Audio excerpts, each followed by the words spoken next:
নতুন একদম সব বানাই নিয়ে আসছিল।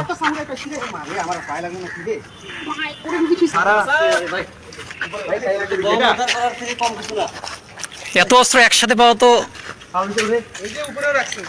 মানে ভাবা যায় এতগুলো অবস্থা সর্বনাশ রেকর্ড করো।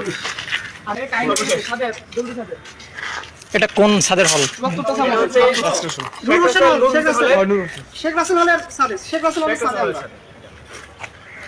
এখন লোকজন নিয়ে আসেন কিছু। মালটা যে আছে এটা মনে করি ঠিক আছে, এরকম শুধু একটা বোতল না, এখানে যে এই নেতার ছবি পাওয়া গেছে নাকি সাথে মোহাম্মদ কি নাম? মুর্শিদুল আলম রনি। মুর্শিদুল আলম রনি। যদি তার এই অবস্থা হয় তাহলে কি হবে আমাদের? ভাবা যায় কি ধারালো অস্ত্র। এটা একবার কোপ দিলে ভাই অবস্থা খারাপ হয়ে যাবে।